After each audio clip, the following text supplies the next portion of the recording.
pigana vita vyako, pigana vita vyako juu ya maisha yetu. Bwana, ni wewe umesema katika maandiko yako, vita sio vyetu bali ni vyako. Wewe ndio utakayepigana, wewe ndio utakayetupigania katika jina la Yesu. Pigana vita katika jamii, katika hali zote. Barakatarabazaya reketere baganda raboshe rikatarabayata rekarabaganda rabozaya. Tunakataa hii roho ya kuwa watumwa wa vitu ambavyo si ya kawaida, watumwa wa kazi, watumwa wa kazi. Tunakaa watumwa wa kazi mpaka tunakosa nafasi ya kukushukuru Jehova. Hii roho ya utumwa, hii roho ya Misri, na iliali tuliondolewa Misri, watu wanakaa Misri wanajibebesha mizigo. Hiyo ni mbinu ambayo shetani anaitumia kukandamisha watu. Ninaondoa hiyo roho kwa watu Jehova, roho ya kuwa watumwa, watumwa wa kazi, watumwa wa usingizi, watumwa wa kila kitu, watumwa wa pesa, watumwa wa masikini. Hiyo roho ninaiondoa katika maisha yetu. Hatutakaa watumwa, hatutakaa watumwa katika nchi ya baba yetu, hatutakuwa watumwa katika nchi ya baba yetu. Hiyo roho ya utumwa ninaikataa, hiyo roho ya utumwa ninaikataa katika jina la Yesu. Ondoka, ondoka kwa maisha yetu, ondoka kwa wapendwa, ondoka kwa kanisa, ondoka kwa ya madhabahu. Roho ya utumwa, roho ya utumwa. Watu wanafikiria wanaishi vema, lakini wanaishi kama watumwa. Katika jina la Yesu, hiyo roho ninaiangusha, ninaiangusha sasa. Haina uweza, haina mamlaka, haina nguvu katika maisha yetu. Iondoke sasa, iondoke sasa. In the name of Jesus, inaondoa. I break every yoke of covenant. Wengine tuliingia katika mambo ambayo yametufunga. Ninafuja, ninaharibu, ninaboa. Haina nguvu, haina mamlaka. Ondoka, ondoka kwetu, ondoka. Tokomea kuzimu, tokomea kuzimu. In the name of Jesus. Oh my God, tusaidie Jehova, tusaidie. Tukatae kuwa watumwa, tukatae kuwa watumwa. Mtumwa ni mtu ambaye hawezi jikontrol, mtu ambaye lazima afanye kulingana na vile bosi anasema, kulingana na vile ambavyo mwajiri wake anasema. Huyo ndio mtumwa, mtu ambaye hana haki, mtu ambaye hawezi jifanyia mambo. Kuna watu ambao maisha yamewafanya watumwa, maisha yamewafanya watumwa. You do a lot of work, you don't have time even to enjoy, you don't have time even you say thank you to your God, because maisha yamekufanya kuwa mtumwa. Ninakemea roho ya utumwa katika madhabahu haya, roho ya utumwa katika washirika hawa ambao Jehova umewaleta kwa haya madhabahu. Ninaondoa roho ya utumwa, naondoa roho ya utumwa. Hawa ni wana wa mfalme, mwana wa mfalme anajitawala, mwana wa mfalme anajifanyia mambo. Hiyo roho ya utumwa ambayo imetulazimisha wengine tunafanya kazi hata masaa ya kulala, hata masaa ya kujivinjari, watu wako kazi. Hiyo ni roho ya utumwa. Ninaiondoa, ninaiondoa, ninaiondoa katika maisha yetu, katika jamii yetu. Lekatarabaganda limakota zayata lekoteka takota. My God, ninaondoa hiyo roho, hiyo roho ya utumwa, hiyo roho ya utumwa. Imekalia wazee, imekalia wamama, imekalia vijana. Wanakuwa watumwa hata kwa familia yao, wanakuwa watumwa mahali ambapo wamewekwa huru. Neno la Mungu linasema Mungu akikuweka huru, Bwana akikuweka huru, unakuwa huru kweli kweli. Kwa nini tunakaa kwa utumwa? We don't enjoy life, we don't enjoy what we receive. Tunapokea wokovu na tunawekwa huru. Ninatangaza roho ya utumwa, roho ya utumwa kwa haya madhabahu. Kemea hiyo roho, kemea hiyo roho, roho ya utumwa. Roho ya utumwa inafanya watu hata hawezi jipangia mambo yake, lazima apangiwe.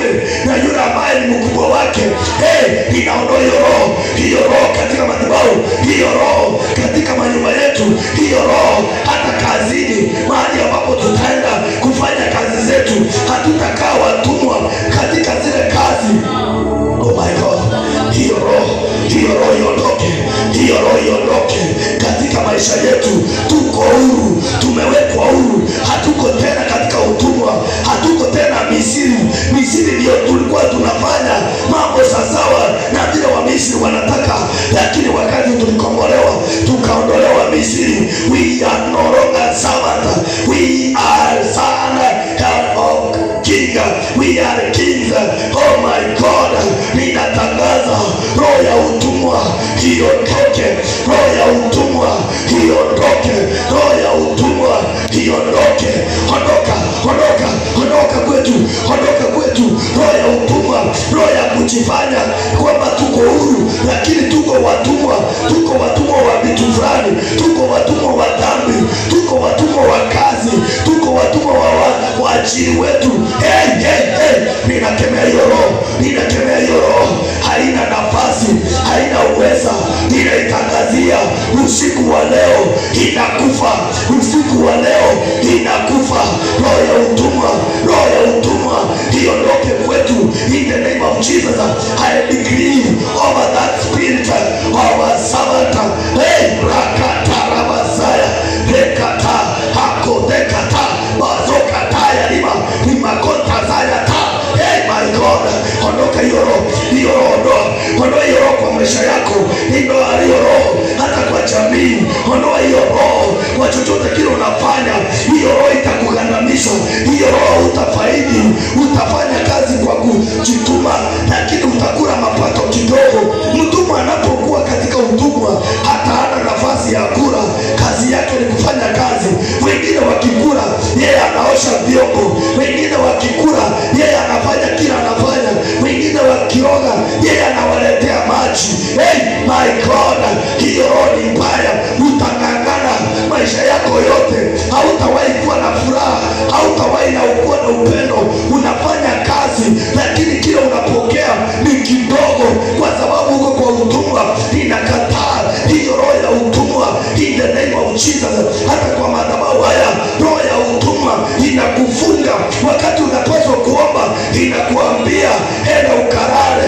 Wakati unapaswa kwenda kanisa inakuambia unaenda kanisa na una pesa. Hiyo ni roho ya utumwa imekalia watu. They don't understand, they don't understand when they are in captivity. Wakati tulikombolewa tuliondolewa minyororo, minyororo ilikatwa, hiyo minyororo ya utumwa iliondolewa. Omba kwa sababu ya hiyo roho. Wewe ndio una ufunguo wa kufungua hiyo maroho ya utumwa iondoke. Wewe ambaye unajiona duni, unajiona una uwezo, wewe unajiona bure, ninaomba Mungu akupe nguvu ya kuomba uondoe hiyo roho ya utumwa, isikakufuate kwa maisha yako yote, isikakufuate kwa jamii yenu. Umeishi kana kwamba lazima muabudu Mungu, muabudu watu ili mupate kila ambacho mnataka. Ninakataa. Hata katika nchi yetu ya Kenya tunakaa watumwa, lazima tufanye kitu fulani ili tuweze kupata kitu fulani. Tuko kwa nchi yetu lakini tuko kwa watumwa, tuko chini ya wengine. Hiyo roho iondoke, hiyo roho iondoke.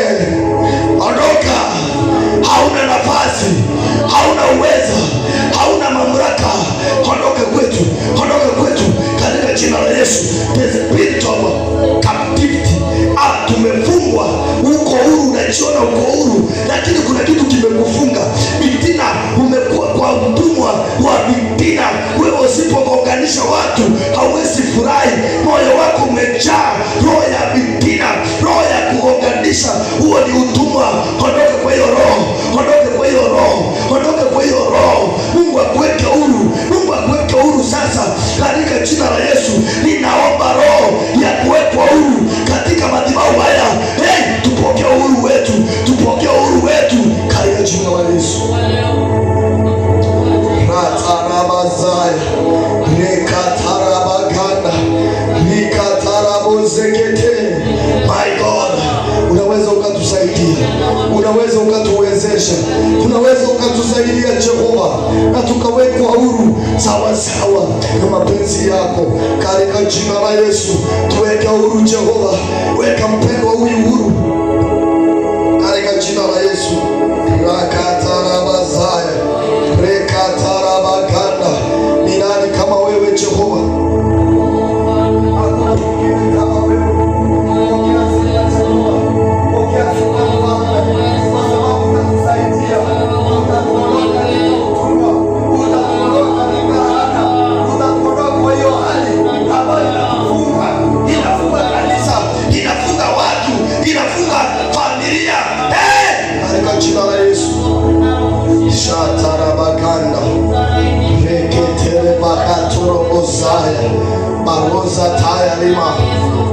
nakemea roho ya utumwa ndani yetu, nakemea roho ya utumwa kwa jamii, nakomoa roho ya utumwa hata kwa watoto wetu, popote pale walipo, popote pale watakuwa.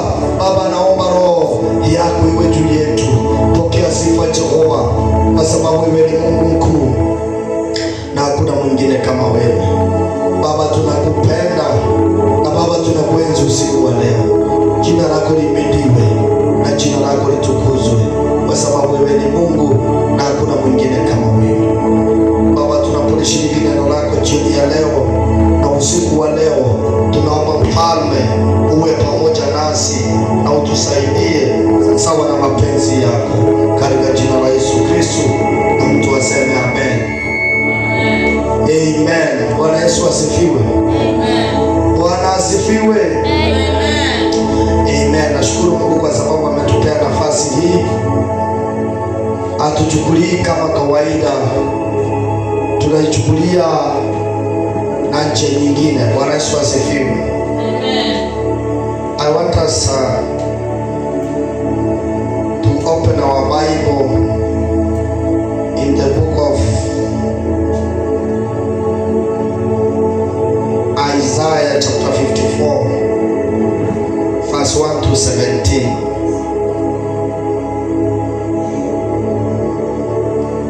Isaiah chapter 54, verse 1 to 17.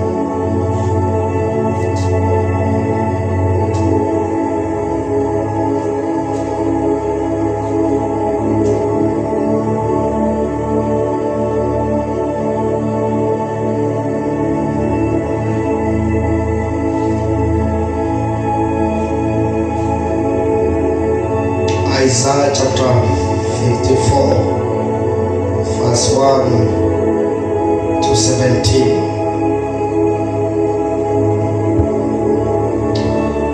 The Bible says, kwa lugha ya Kiswahili, imba wewe uliyeachwa, imba wewe uliyetasa, wewe usiye saa, paza sauti yako kwa kuimba, piga kelele usiyekuwa na utungu, maana watoto wake aliyeachwa ni wengi kuliko watoto wake yeye aliyeolewa, asema Bwana. Panua mahali pa hema yako na wayatandaze mapasia ya maskani yako. Usiwakataze, ongeza urefu wa kamba zako, vikase vigingi vya hema yako, kwa maana utaenea upande wa kuume na upande wa kushoto, na wazao wako watamiliki mataifa, wataifanya miji iliyokuwa ukiwa ukaliwa na watu. Usiogope, maana utatayarika, wala usifadhaike, maana utaimbishwa, kwa kuwa utasahau aibu ya uchana wako, pia mashtumu ya uchana wako hutayakumbuka tena, kwa sababu Muumba wako ni mume wako, Bwana wa majeshi ndiyo jina lake, na Mtakatifu wa Israeli ndiye mkombozi wako. Yeye ataitwa Mungu wa dunia yote, maana Bwana amekuita kama mke aliyeachwa na kuhuzunishwa rohoni, kama mke wakati wa uchana atupwapo, asema Mungu wako. Kwa kitambo kidogo nimekuacha, lakini kwa rehema nyingi nitakukusanya. Kwa ghadhabu ifurikayo nilikuficha uso wangu dakika moja, lakini kwa fadhili za milele nitakurehemu, asema Bwana mkombozi wako. Kwa maana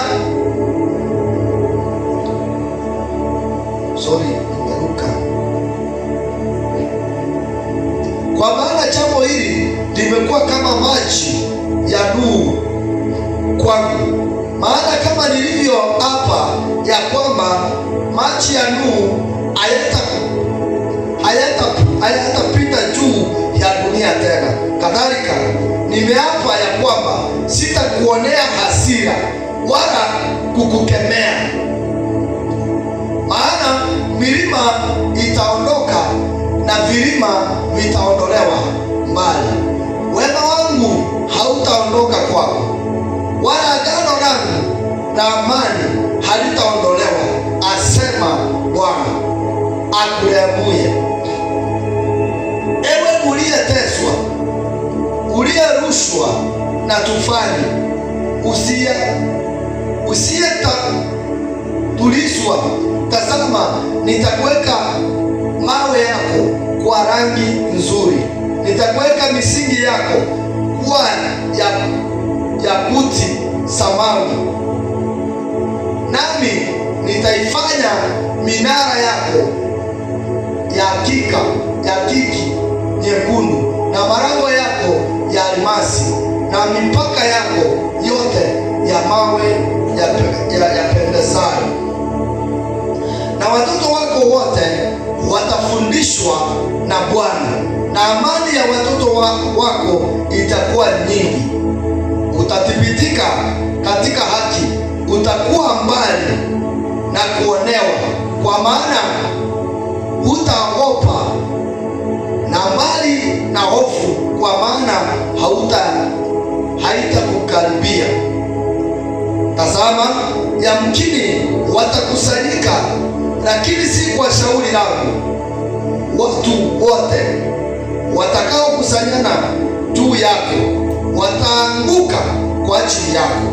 Tazama, nimemuumba muuzi afukutaye moto wa makaa, akatoa silaha kwa kazi yake. Nami nimemuumba mharibu ili aharibu. 17. Kila silaha itakayofanyika juu yako haitafanikiwa, na kila ulimi utakaonuka juu yako katika hukumu utahukumu kwa makosa. Huu ndio urithi wa watumishi wa Bwana, na haki yao inayotoka kwangu mimi, asema Bwana. Bwana Yesu asifiwe. Tumesoma habari ndefu ambayo inazungumza kuhusu mke aliyeachwa ama mke asiye na watoto. Bwana asifiwe. Anaambiwa ati ainuke ashangilie. Mtu ambaye hana mtoto, mtu ambaye hajawahi pata mtoto, Mungu anamwambia inuka na ushangilie. Bwana asifiwe. Mtu ambaye kwa maisha yake yote ameitwa tasa, anaambiwa amuka na uimbe. Kwa sababu ya nini? Watoto wako ni wengi. Wanatoka watu. Bwana Yesu asifiwe. Huyu mtu ananikarichiwa ni wewe ambaye umeona maisha yako ni bure, maisha yako hayafai, maisha yako yamepotea, hata kazi ile unafanya hauoni faida yake. Ndio huyu unaambiwa inuka, wewe ambaye uliyeachwa, wewe ambaye hauna mtoto, inuka na usherekee. Bwana Yesu asifiwe. Kwa sababu wewe ambaye umeachwa, watoto wako, wewe ambaye hauzai, watoto wako ni wengi. Anasema panua hema. Mtu asiye na mtoto anaambiwa apanue hema, ajenge nyumba, aweke nini na ana watoto. Anasema kasa vigingi vya hema yako, utandaze, na usitandaze kidogo, utandaze kubwa. Kwa sababu ya nini? Kwa sababu hatima yako ni nzuri. Kile unachopitia saizi si cha maana, ile hatima yako ndio ya maana. Mungu anatuambia ya kwamba tusijali kwa yale tunapitia, tusijali kwa kile tuko ndani. Kuna wakati ambao Mungu atatufuta machozi. Bwana Yesu asifiwe. Hata kuomba kwetu usiku wa leo, kuna wakati ambapo Mungu atakupanguza machozi. Anasema panua hema yako, panua makazi yako, panua huduma yako, panua kila ambacho unapaswa kupanua. Kwa sababu ya nini? Kuna mambo mema ambayo Mungu anatuahidia. Bwana Yesu asifiwe. Huu ni unabii Israeli napewa. Huu ni unabii ambao Mungu anaachilia mwezi wa 8. Mpendwa, popote ulipo, ninakuombea neema ya kupanua maeneo yako ya kazi, neema ya kupanua chochote kile unafanya. Kwa sababu ya nini? Yale mambo ambayo Mungu atayaachilia yatakuwa makubwa na si machache. Bwana Yesu asifiwe. Anapeana example kwa mke ambaye azai, amekata tamaa, ameongelewa. Kwa kawaida mtu ambaye hana watoto hana kitu, hata kama akiwa na pesa, hata kama ukiwa na mali kiasi gani, kama una watoto wewe ni bure kwa jamii. Huyo ndio Mungu anafananisha na sisi. Hata kwa hiyo hali unapisha, hakuna kitu nafunguka. Unaomba, ukifikiria ndio sasa utaamka mambo iwe sawa, inakuwa more worse. I have come tonight to declare over my life. Panua hema yako, ninapanua hema yangu. Kama ni kuomba, ninaongezea. Kama ni kuhubiri, ninaongezea. Kwa sababu ya nini? Ameniahidia mambo yatakuwa mema katika maisha yangu. Bwana Yesu asifiwe. Anasema, oh my God. 6 inasema, maana Bwana amekuita kama mke aliyeachwa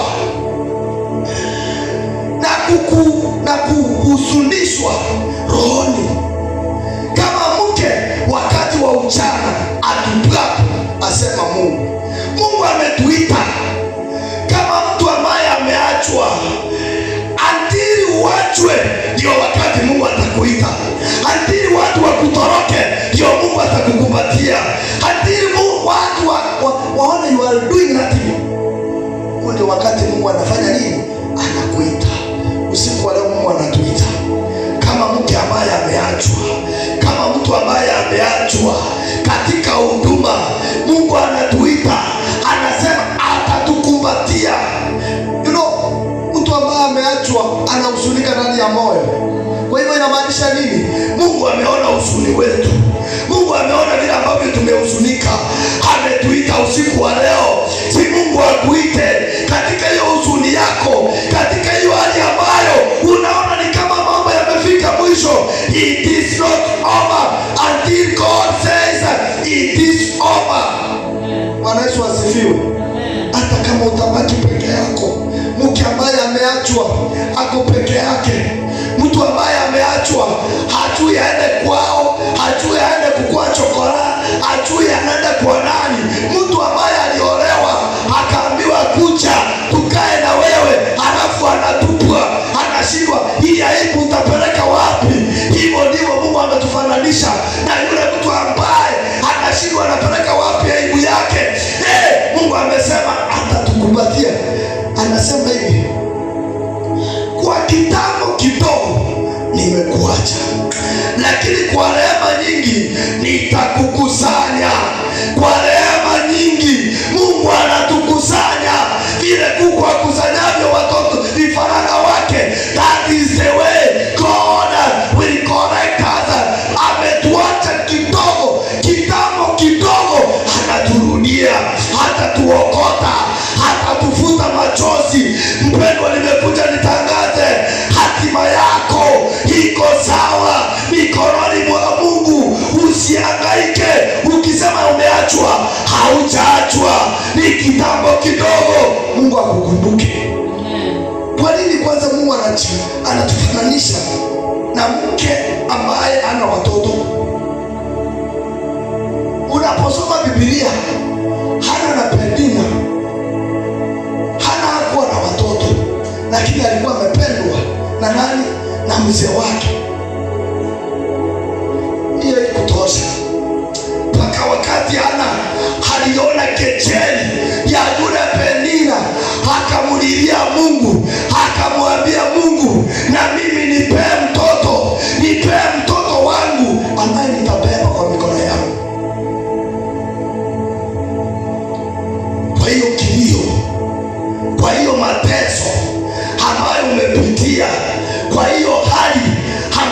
umepitia, ninatangaza juu ya maisha yako, haujaachwa.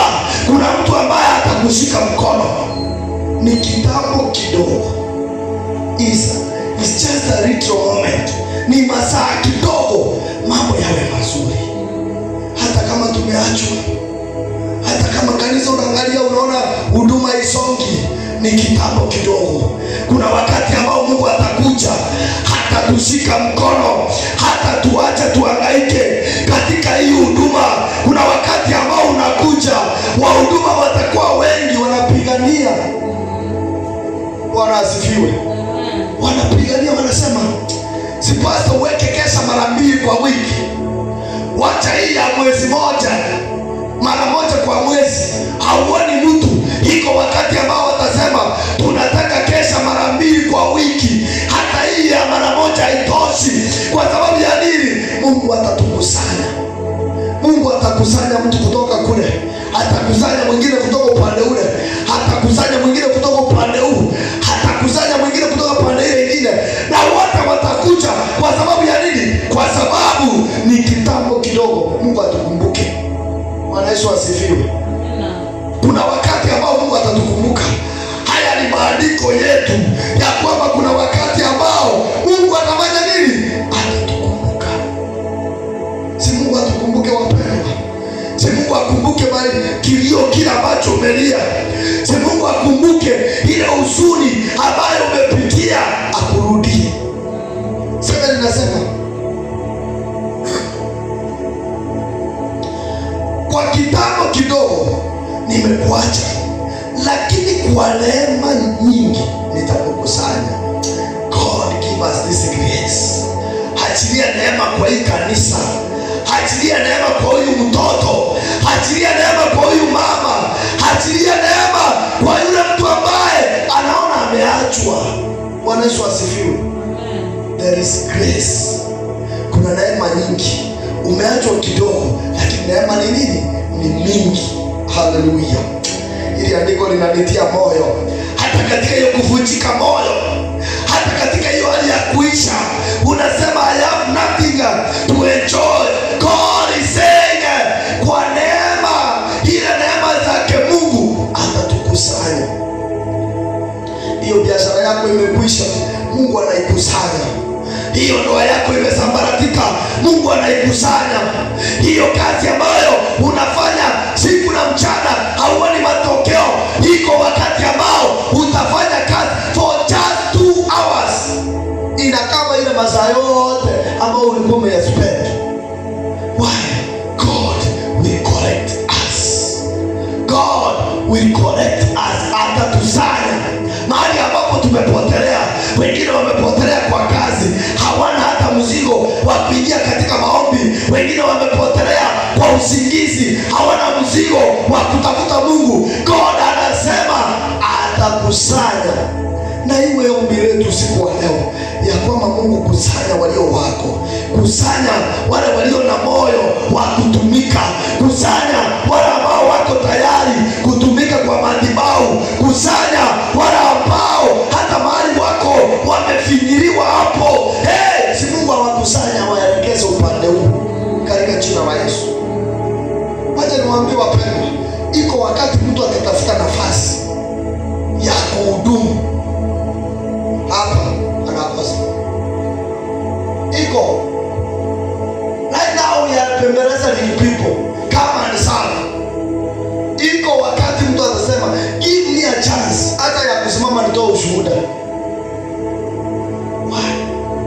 Mungu anatukusanya.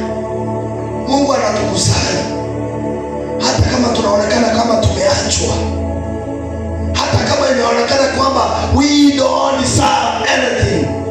Hata kama ukitangaza watu wanasikia linaingia hapa linatokea hapa, iko wakati Mungu anakuja akusanye wa moyo wake, akusanye wa moyo wake. And I decree over this altar, may God help us. Wacha Mungu akusanye, wacha Mungu akusanye wa moyo wake, wacha Mungu akusanye wa haya madhabahu, wacha Mungu akusanye wale ambao watakao kusaidia hata katika maisha yako.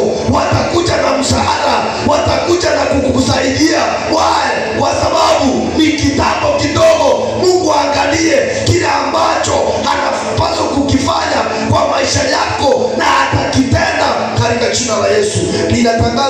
wamekusanywa kila sehemu. Baba, popote pale walipo, ninaomba usiku wa leo ukawakusanye na wote ukawaelekeze katika haya madhabahu, katika jina la Yesu.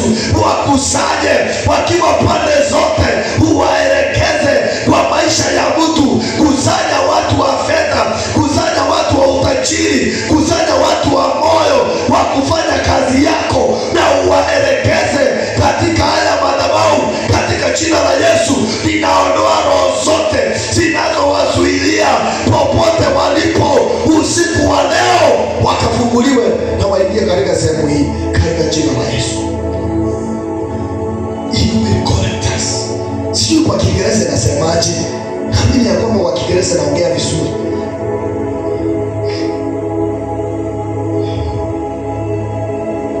Isaiah chapter 54 verse 7.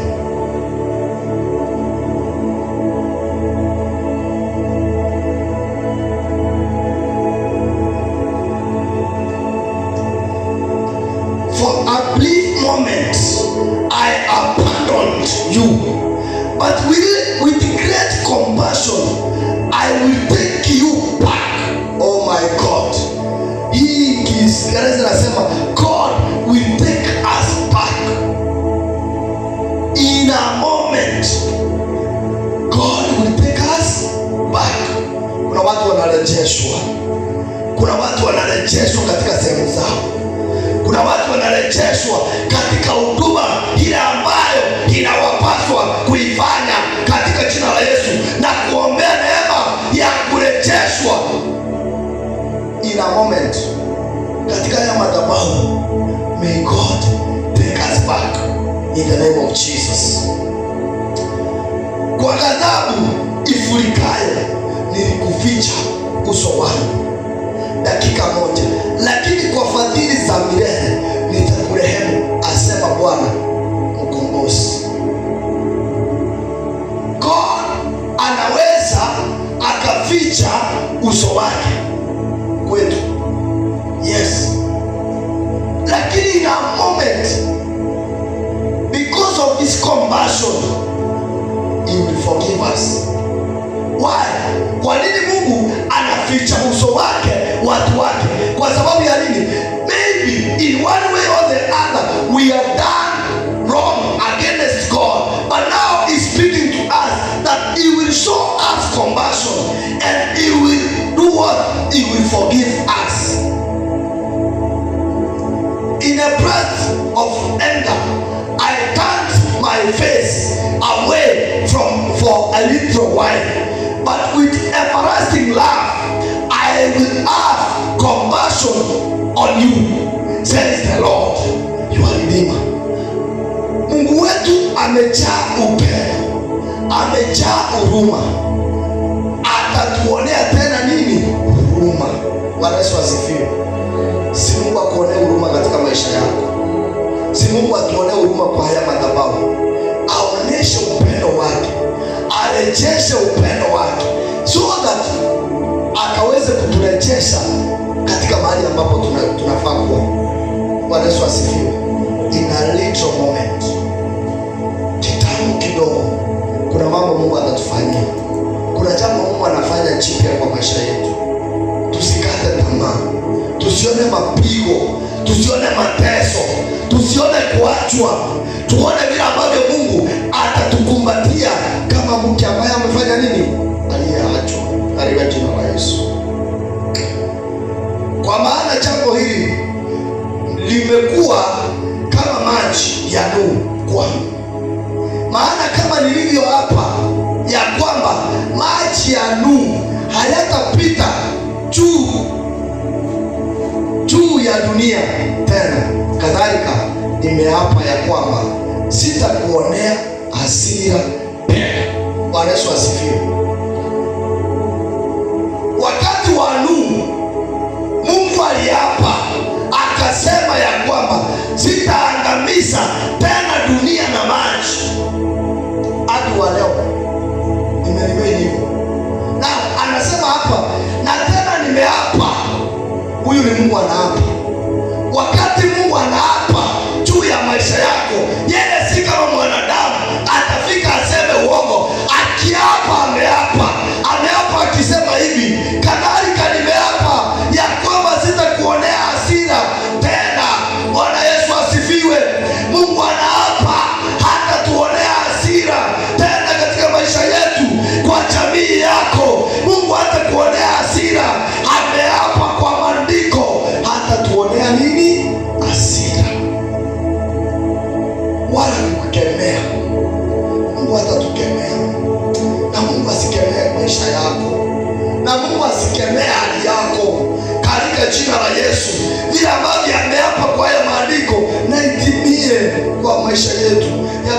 Mungu usitutupilie mbali, Mungu usitukemee. Tunarejea katika njia zako, tunarejea katika mapito yako, tunarejea katika huduma yako. Baba, tusaidie ya kwamba Mfalme usitutukemee, usituharibu, tuone huruma katika jina la Yesu. Saa ingine tunapitia mateso, saa ingine tunapitia mambo magumu, saa ingine tunapitia mambo ambayo hatuyajui, lakini Bwana ameapa hata ruhusu tena tupitie kwa hilo jambo, hata ruhusu tena tupitie kwa hayo mateso. Ninatangaza juu ya maisha yako mpendwa, ambao unapitia mateso, Yesu ameapa, Mungu ameapa, hautawahi tena kupitia kwa hayo mateso. Usiku wa leo hayo mateso yafike mwisho, hiyo shida ifike mwisho katika jina la Yesu, kwa sababu ni yeye ameapa. Oh my God. Maana milima itaondoka. Kuna milima inaondoka, kuna milima inaondoka kwa jamii, kuna milima inaondoka kwa haya madhabahu, kuna milima inaondoka. Ninatangaza milima hiyo iondoke kwa huyu mpendwa, milima hiyo iondoke kwa haya madhabahu katika jina la Yesu. Kuna milima tumejaribu kusukuma, milima ya umasikini tunajaribu kusukuma, milima ya wivu, milima ya kutotii, milima ya kila aina. Baba, iondoe kwa maisha yetu. Tumechoka kusukuma milima, tumechoka kusukuma mambo ambayo hayasongi katika jina la Yesu. Ninatangaza yeyote yule ambaye anasukuma milima, hiyo milima iyeyuke katika jina la Yesu. Wacha mahali pawe tambarare pa kufanya kazi ya Mungu, wacha mahali pawe tambarare pa huduma hii katika jina la Yesu. Ondoa milima kwa maisha yetu, ondoa milima kwa madhabahu haya, milima ambayo tunajaribu hiki akiendi, milima ya umasikini, milima ya kufanya watu kuwa shingo ngumu, ninakemea katika jina la Yesu, iondoke. Kuna milima wapendwa, kuna milima mbalimbali. Mungu atusaidie hii milima kuanzia mwezi wa 8 ambao tunaingia, hiyo milima iondoke katika jina la Yesu. Tumechoka kusukumana na milima,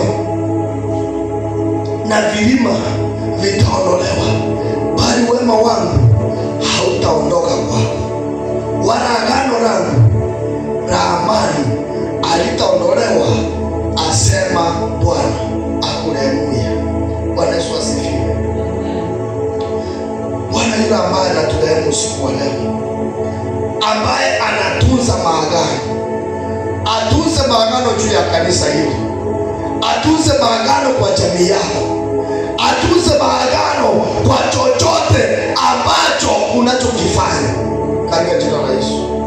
Bwana Yesu asifiwe. Kuna watu ambao tunang'ang'ana hata katika uchumi, tunang'ang'ana hata katika kuishi, tunang'ang'ana hata kutafuta kazi, hata kupata pesa, tunang'ang'ana. Ninaomba hiyo roho iishe na miezi hii. Ninakemea roho ya kung'ang'ana kwa maisha yetu. Hatutang'ang'ana kufanya service, hatutang'ang'ana kutafuta waimbaji, hatutang'ang'ana kutafuta watu wako tayari kufanya kazi ya Mungu. Kwa sababu ya nini? Mungu amesema anaondoa milima.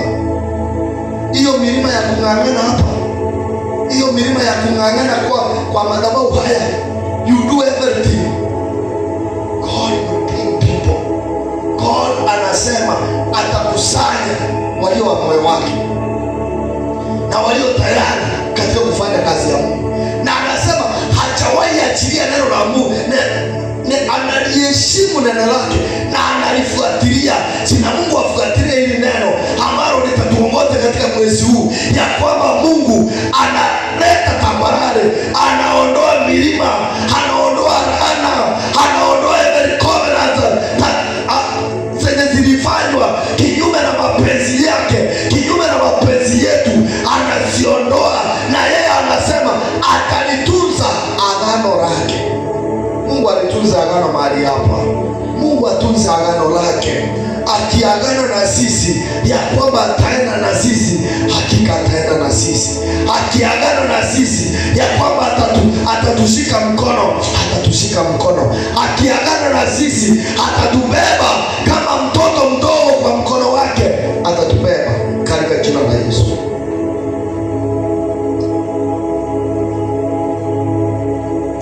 Ewe uliyeteswa, uliyerushwa na tufani, usiyetulizwa, tazama nitakuweka mawe ya kwa rangi nzuri. Kuna watu ambao tutabadilishwa rangi. Kuna watu ambao ile watu walikuwa wanakuona, sio hivyo watakuona. Kwa sababu ya nini? Mungu anatuweka rangi mpya. Mungu anatuweka sura mpya. When you do renovation to your house, you paint, unaipaka rangi, unapaka hiyo nyumba rangi. That's what God will do to us. Anasema ya kwamba he will paint us. Si Mungu aanze kudhihirisha hayo. Chochote kile ambacho kilikuwa kimechakaa, hata kama ni haya madhabahu yaliyokuwa yamechakaa kiroho, ninaomba ya kwamba Mungu hayapake rangi mpya, hayapake rangi ambayo itaonekana. Ama ni biashara yako iliyokuwa imechakaa, ama ni ndoa yako iliyokuwa imechakaa, ama ni kazi ile uliyokuwa unaifanya iliyokuwa imechakaa, ninatangaza neema ya kupakwa rangi mpya, kwa sababu neno la Mungu limesema when you do renovation of a house, unatafuta rangi nzuri, unapaka.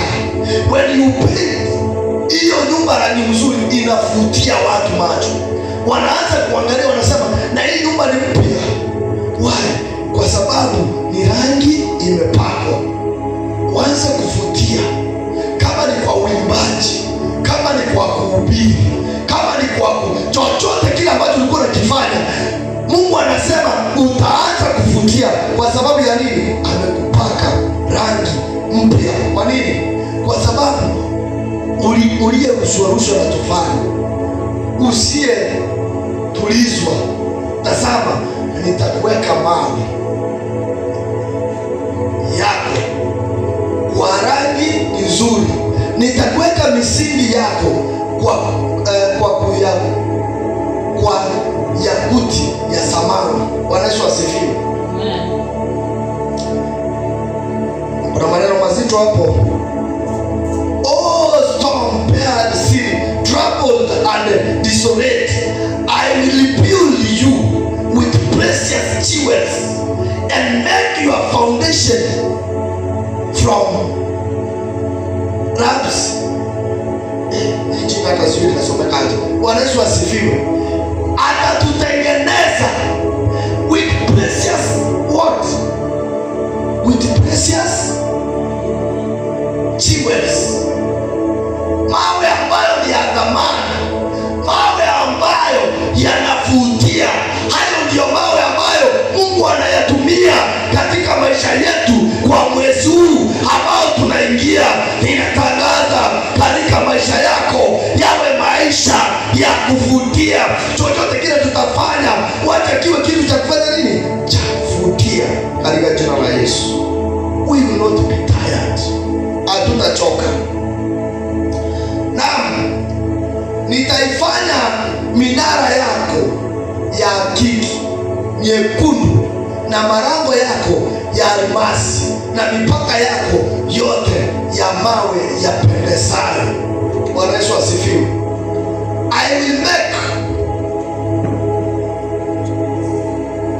I will make your towers of sparkling ropes, your gates of shining gems, and your wall of precious stone. I will teach all your children, and they will enjoy great peace. Bwana Yesu asifiwe. In this month of August, God anasema atatupaka rangi nyekundu. Anasema ya kwamba nami nitafanya minara. Minara ni malango yako, ama nini? Mnara ni nini? Kwa Kiingereza inasema I your towers. Anatengeneza miimo yetu, minara yetu katika rangi ya akiki nyekundu. Bwana Yesu asifiwe. Tutakuwa tuna shine. Anything red inaonekana. Bwana Yesu asifiwe. Kitu chochote ambacho ni nyekundu kinavutia macho. Kwa hivyo God will make us shine in this month of August. Bwana Yesu asifiwe. God will make us shine. We will shine in every perspectives. Kila mahali popote pale tutakuwa tutashine. Ninaachilia neema ya kushine katika jina la Yesu, maana ni Mungu amesema. This is a prophecy. The book of Isaiah is only a prophecy. Kwa hivyo kama Mungu aliruhusu haya maandiko tuyasome tukiingia mwezi wa 8, this is what will happen to us. Anasema watoto wetu na watoto wako wote watafundishwa na Bwana, na amani ya watoto wako itakuwa nyingi. In this month of August, naomba neema ya amani. Yeyote yule ambaye haukuwa na amani katika maisha yako, katika moyo wako, ninatangaza amani ipitayo fahamu zetu iwe pamoja nasi, and then God will teach us. Bwana asifiwe. The way to go. We will not walk in our own. We will walk with God. He will direct us where to be, what to do, how shall we make a profit. God will teach us.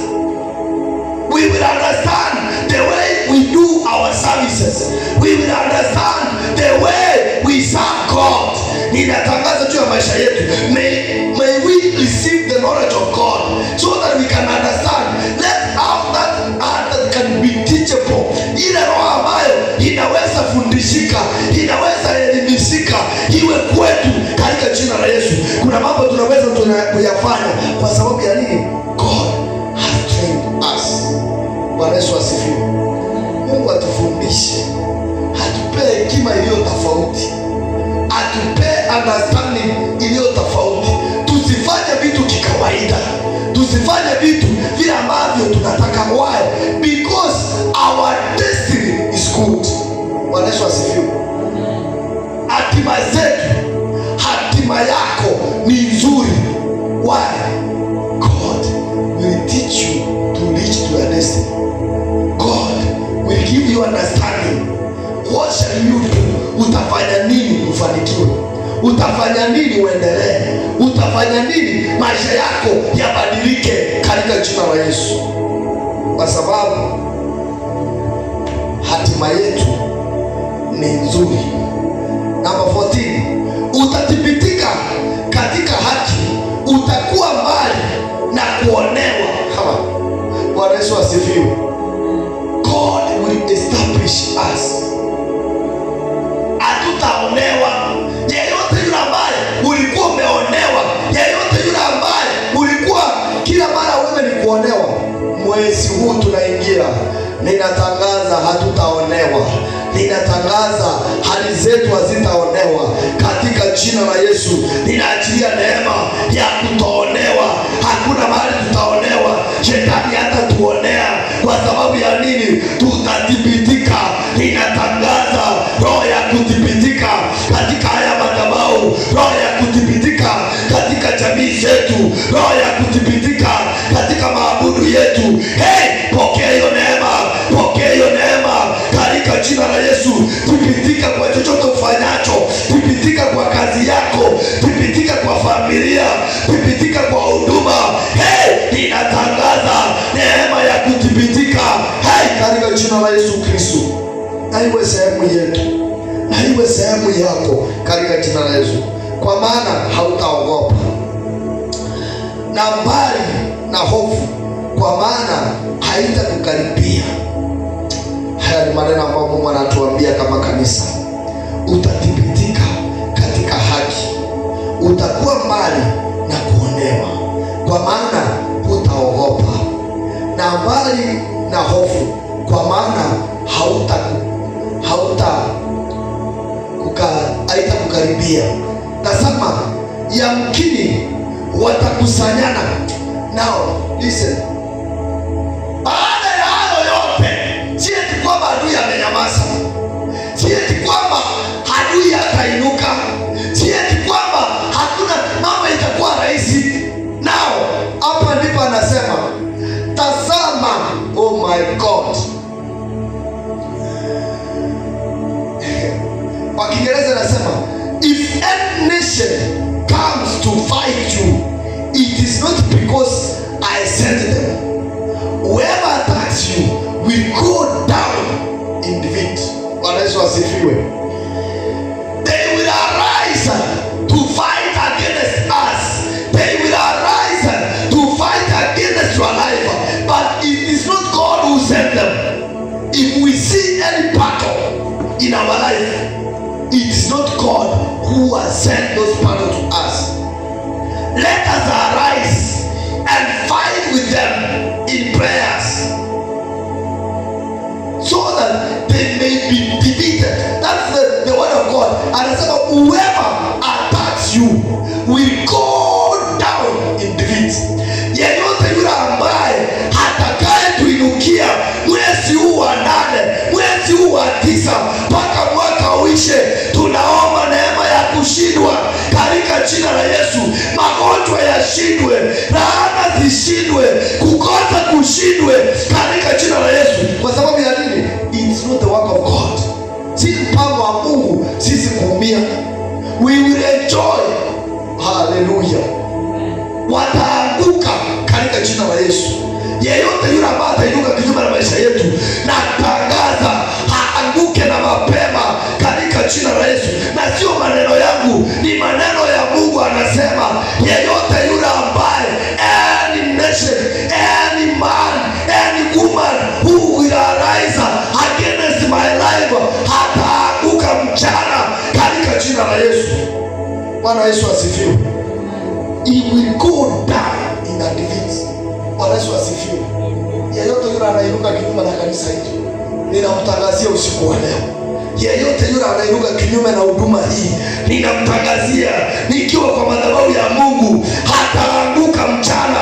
Yeyote yule ambaye hatainuka hata kinyume na biashara yako, haanguke na mapema, haanguke na mchana, kila mtu akiona, kwa sababu it's not the work of God. If any nation comes to fight you, it is not.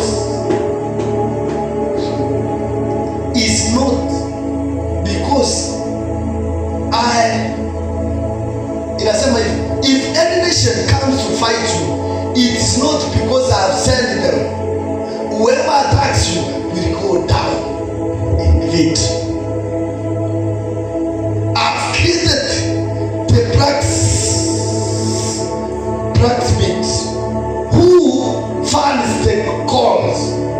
Acha nisome kwa Kiingereza, kwa Kiswahili sorry. 16. Tazama, nimemuumba muuzi afukutaye moto wa makaa, akatoa silaha kwa kazi yake, nami nimeumba mwalimu ili aharibu. Bwana Yesu asifiwe. Na God anasema hata kama kuna mtu ameumbwa na silaha ya kutuharibu, also God has created the one who will destroy what? Hiyo silaha.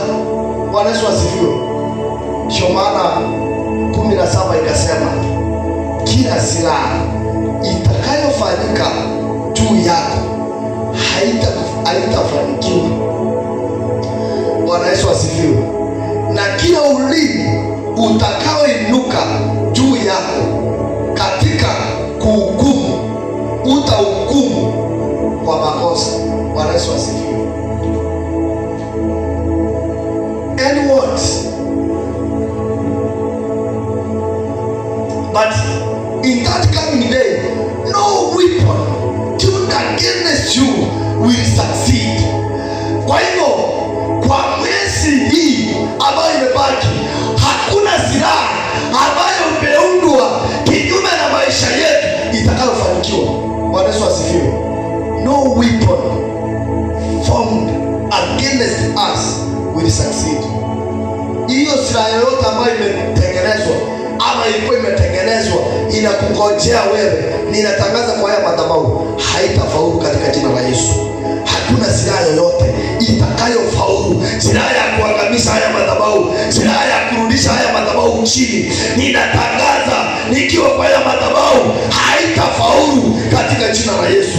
Simama na miguu yako usiku wa leo, tumwambie Bwana, hakuna silaha yeyote ile ambayo imetumwa kinyume na maisha yetu, kinyume na jamii yetu, kinyume na huduma hii itakayofaulu. Ninatangaza usiku wa leo ya kwamba kila silaha iliyotumwa kinyume nasi, kinyume na huduma, kinyume na watu wako, ninaitangazia haitafaulu. Kwa sababu ya nini? Sisi tulioachwa, Bwana anatukumbatia.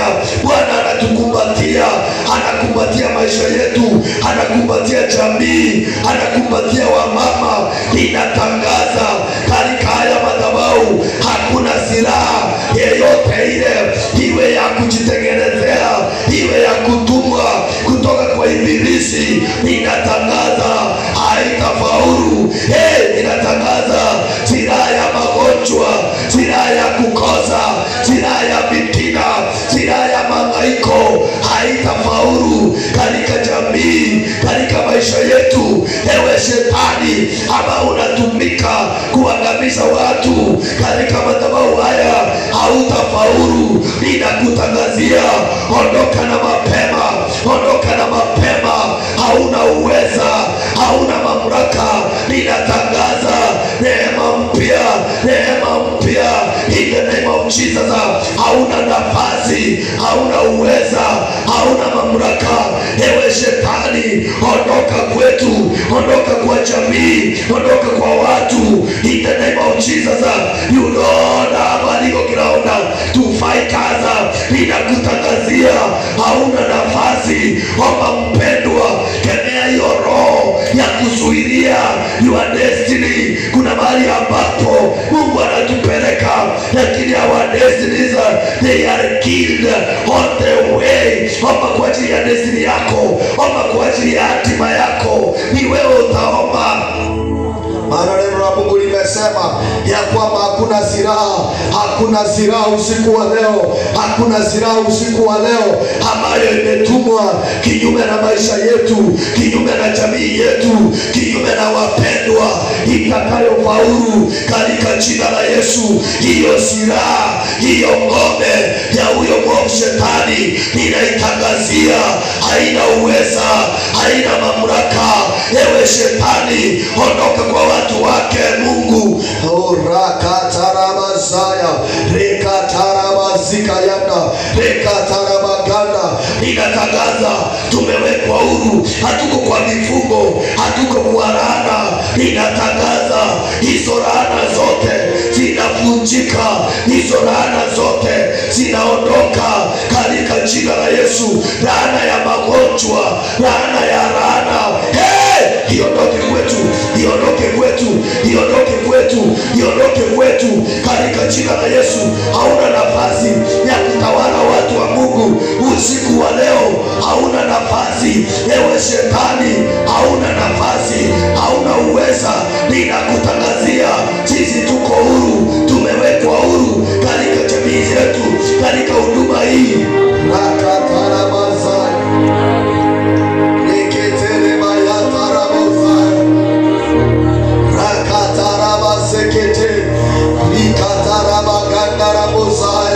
Ni nani kama wewe Jehova? Ni nani kama wewe Baba, ambao unasema unatengeneza njia hata na mahali pasipo na njia, unatengeneza njia mahali ambapo panaonekana kwamba hakuna njia. Si wewe unatengeneza, si wewe unafanya. Rama hata na bush reketere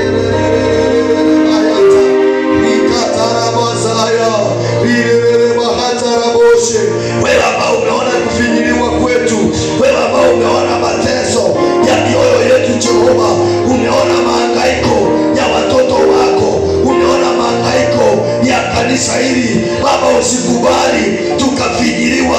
Kila adui atakayeinuka aanguke na mchana, ashindwe wakati huu, ashindwe na alegee katika jina la Yesu. Adui wa kanisa, adui wa madhabahu haya, adui wa wapendwa, ninaomba ya kwamba asipate nafasi, asipate uweza, asipate mahali pa kupenya. Reketele mazaya makosa tayarima Yesu ebara baba letele mazaya. Oh my God.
Jehova.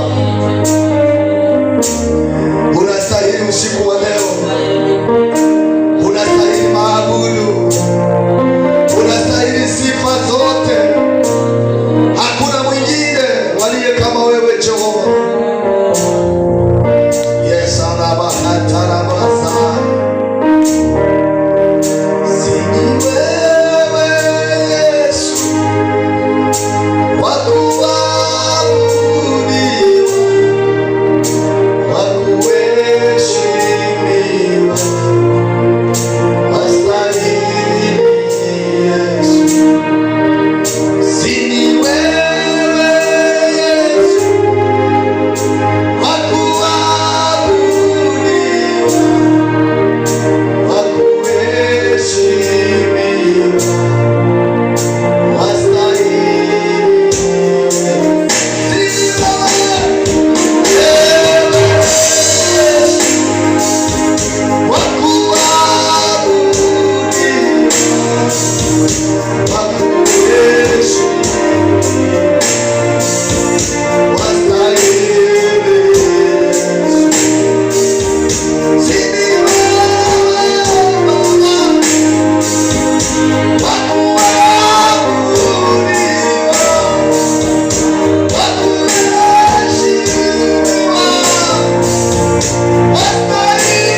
zote, kwa uimbaji, kwa uombezi kwa kanisa hili, kwa neno lako Baba. Ulisema tunaposhindwa tukakuite, hivyo jioni ya leo tumeshindwa Baba, tunakuita kwa madhabahu haya, tunakuita kwa familia zetu, tunakuita kwa watoto wetu, tunakuita kwa kanisa, tunakuita kwa wapendwa, tunakuita kwa huduma. Baba, tunakuita, njoo karibu nasi, njoo karibu nasi Mfalme, tukaribie Yesu Baba, usituache. Umesema kwa maandiko yako, kwa kitambo kidogo Jehova utatukaribia, utatuita kama yule ambaye aliyeachwa. Usiku wa leo tunakuita Mfalme, karibia nasi. Oh my God,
mawazo yetu hatutaweza, kwa akili zetu tutashindwa. Oh, rakatarabasa.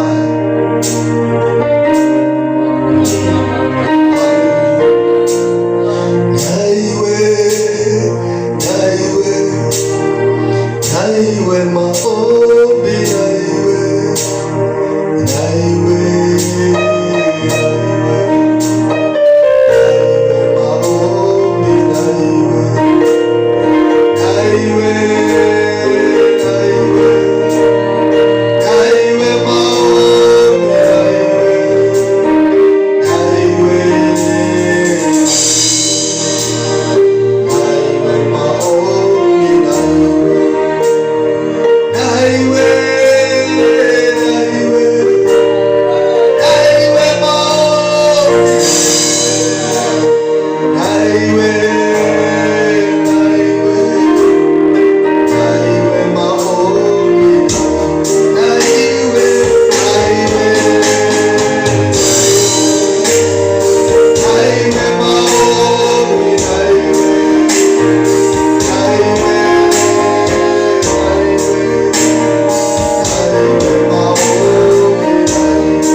Baba utaturehemu, ya kwamba Baba itabaki ushuhuda, itabaki yale ambayo umetutendea Baba.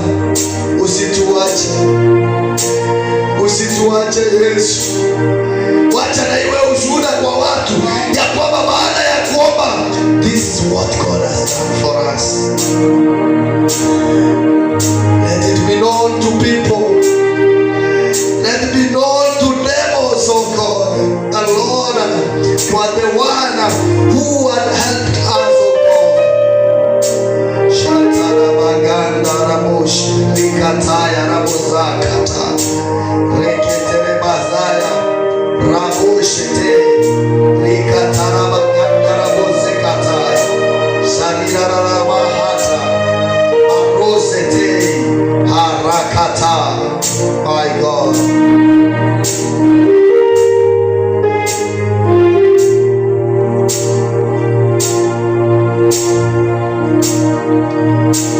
maombi yangu yafike kwako, moyo ulio utadharau. Maombi yangu yafike kwako, moyo uliopondeka utadharau. Maombi yangu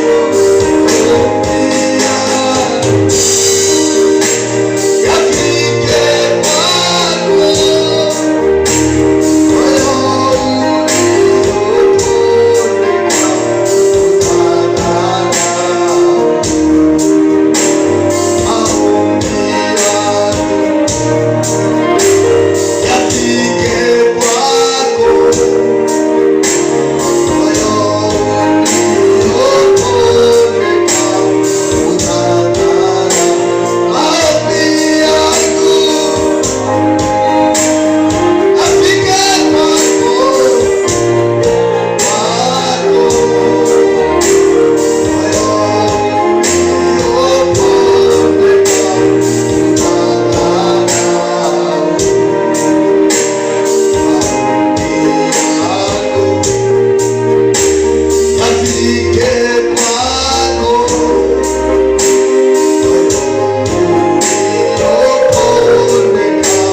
Yeah.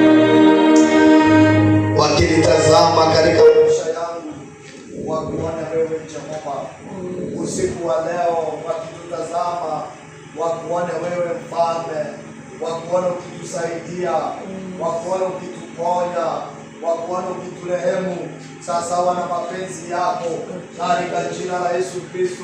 Maana wewe ni Mungu mkuu na hakuna mwingine kama wewe.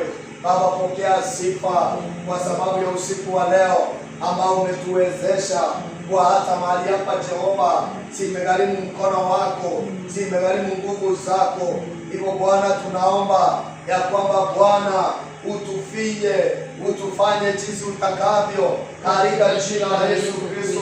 Finya waombezi, finya kanisa hili Jehova, ulifanye jinsi utakavyo, ulifanye jinsi utakavyo Mfalme, katika jina la Yesu Kristo.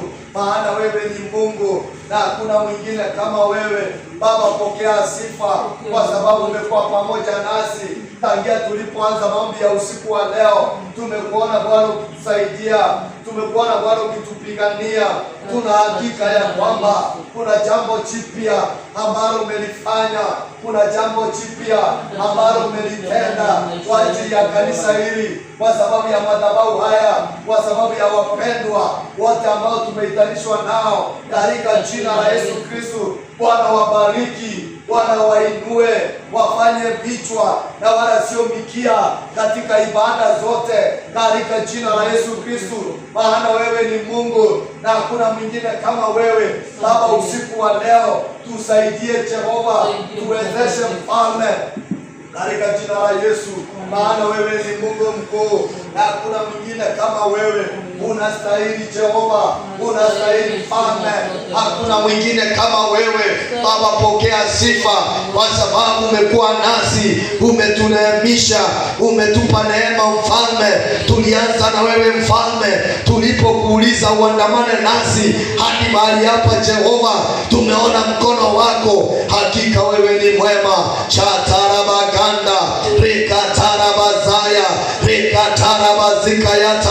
Ninaombea madhabahu haya, ninaombea madhabahu haya Jehova, yainue viwango vingine, yafanye yawe vichwa katika eneo hili lote. Wacha Bwana utawale, wacha Bwana uonekane katika jina la Yesu. Maana wewe ni Mungu na hakuna mwingine kama wewe. Baba, asante, asante Mfalme, asante Jehova, asante kwa kuwa nasi, asante kwa sababu ya kuhudumia mioyo yetu Jehova.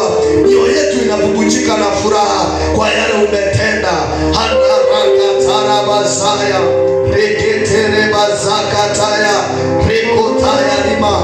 Ninaombea viongozi wa kanisa hili na wakabidhi mikononi mwako Baba, wasaidie, wape hekima na maarifa itokayo kwako Jehova. Wasaidie waelewe ya wapasayo kuyafanya katika jina la Yesu. Wengine they don't know what they are supposed to do at what time, at what specific time. Oh God, help them, change their mind, change the way they think, change the way they do things. In the name of Jesus, let them serve God from their heart, let them serve God from their heart, oh God, in the name of Jesus. Rakatarabazaya rikatarabuzekete. Oh my God, naombea wahuduma wa madhabahu haya, kuanzia waimbaji Jehova, wakabidhi mikononi mwako. Wasaidie Mfalme, wajielewe kile wanachokifanya, kwa sababu Jehova, pasipo kuelewa mapenzi yako, they do nothing, oh God. Father, we love you. Father, we worship you. Father, we honor you, God. There is none like you, Jesus. Tunaombea wamama wa kanisa hili, tunawakabidhi mikononi mwako. Bwana, wabariki na watende mema. Fungua maisha yao, waondoe katika utumwa Jehova. Ondoe katika laana zile ambazo zimewakalia katika jina la Yesu Kristo. Naombea wazee wa kanisa hili Mfalme, wamebeba mizigo mizito, hata mingine hawafai kuibeba, wakasahau hata na huduma, wakasahau hata na majukumu yao ya kifamilia. Hivyo usiku wa leo Mfalme, ninawaombea neema mpya, wape hekima na maarifa, wape Bwana yale wanayoyapaswa kuyajua katika jina la Yesu Kristo.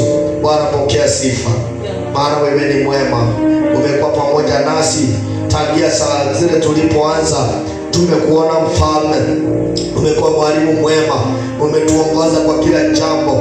Katika neno lako tumeona matendo yako, tumeona vile ambavyo unataka, katika jina la Yesu Kristo.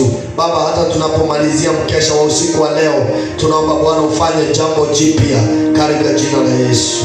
Pokea sifa Mfalme. Anafanya jambo jipya.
macho yetu yakashuhudie, wacha masikio yetu yakasikie ya kwamba kuna jambo jipya ambalo umefanya.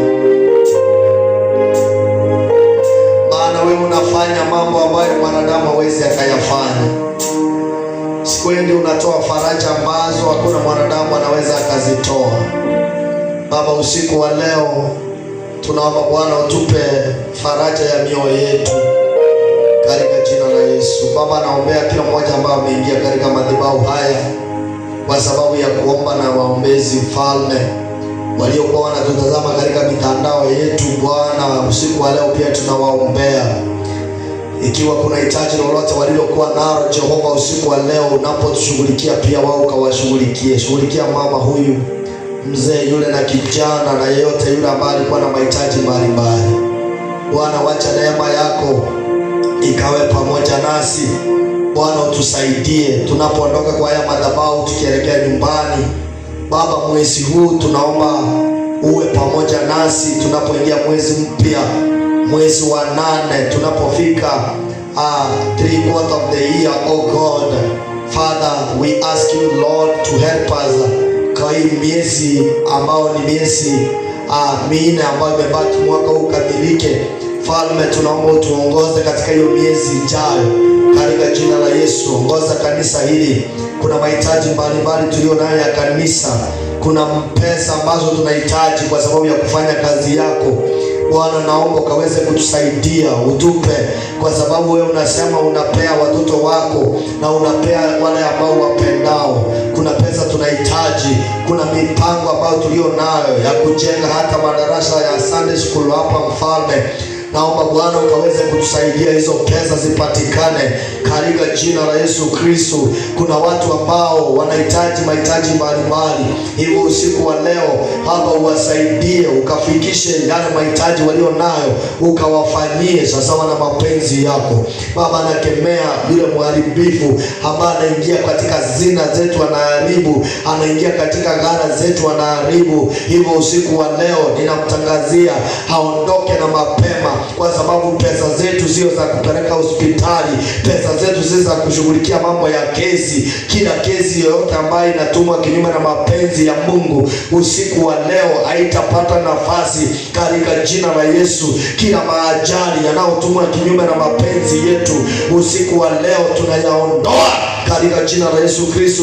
Hayana nafasi, hayana uweza, hayana mamlaka. Bwana, tembea nasi, tutangulie Jehova. Funza miguu yetu mahali pa kukanyaga, funza mawazo yetu mahali pa kuelekea katika jina la Yesu Kristo.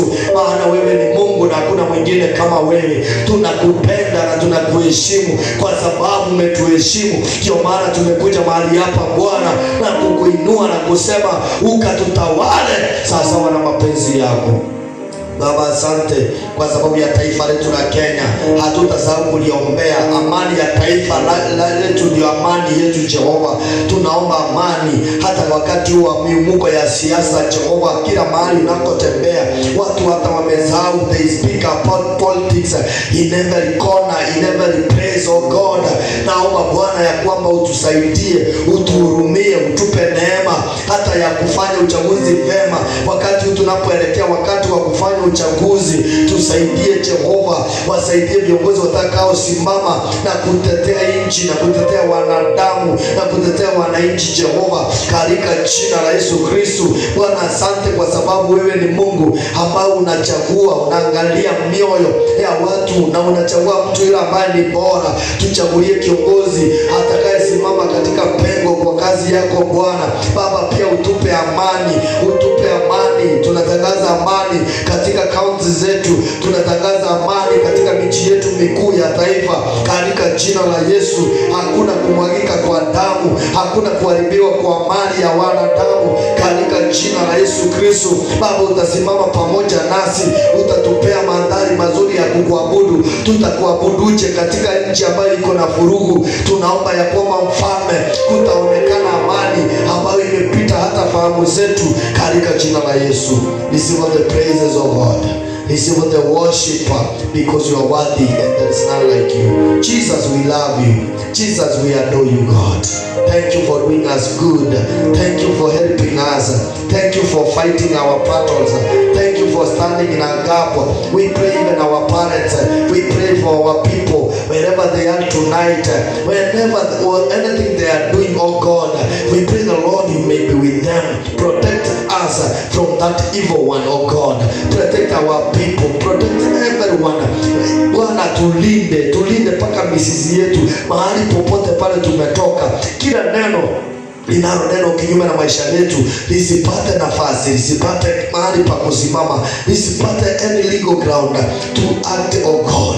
Father, we pray the Lord, you may be with us in the name of Jesus. Give us the spirit of worship. Let us, Lord, worship you here, na nguvu zako zikashuka katika jina la Yesu. Pokea sifa kwa sababu wewe ni Mungu na hakuna mwingine kama wewe. Tunakupenda na tunakuheshimu. Pokea sifa Yesu kwa sababu umetusaidia. Liwe jina lako na litukuzwe na lipewe sifa Mfalme. Baba, asante kwa sababu tumefika mwisho wa mkesha wa leo. Tunapoondoka hapa pia tunaomba utuongoze hadi nyumbani. Tutakapofika tutakutukuza hadi mwezi ujao. Baba, siku kama ya leo tutakapokuwa tumerejea hapa kwa sababu ya mkesha, umetufukisha mwezi huu salama. Tumeingia mwezi wa 8 kwa furaha ndani ya mioyo yetu. Baba, pokea sifa kwa sababu utatusaidia tunaposonga na kuendelea katika huduma hii, ikapanuke kwa uweza wako, katika jina safi la Yesu Kristo, na mtu aseme amen. Amen. Bwana Yesu asifiwe. Amen. Tumefika mwezi wa 8 na tumefika mwezi wa 8 tukiwa katika madhabahu yake Mungu. Kwa hivyo tuko na furaha kwa mahali hapa. Wale ambao tumeweza kufika, wacha Mungu awabariki sana, maana neno la Mungu linasema mahali walipo wawili ama watatu kwa ajili ya neno la Mungu, naye Mungu yuko hapo. Na hilo andiko lazima litimie. Unajua kila kitu, hilo andiko lazima litimie. Mahali walipo wawili ama watatu kwa ajili ya neno la Mungu, na Mungu yuko hapa. Si Mungu amekuwa pamoja nasi? Wewe umefikiria ni rahisi kusukuma sisi saa 2 tulipoanza mpaka saa hii? Hii ni neema ya Mungu imetusaidia wapendwa, ijakuwa rahisi. Hata kama kungekuwa na mafuta ama uwezo wa kuendelea, tungeendelea, tungesonga na tufike na masaa inafika. Lakini kwa sababu we don't have stima, hatuna mafuta ya kutosha. Naona imeweka indicator hapo inazima. So hatuna option ila kusimamisha hapa, na Mungu ameona the interest of us ni kuomba. Tusifa moyo. Mimi sitakufa moyo. I will be the last one kukufa moyo. Kama kuna watu kukufa moyo, I will be the last one. Naomba Mungu atusaidie, tutiane moyo na tutasonga katika jina la Yesu. Waliokuwa wanatufuatilia pia Mungu awabariki. Amini ya kwamba tumekuwa pamoja katika mkesha wa leo. Mungu awabariki sana na watende mema.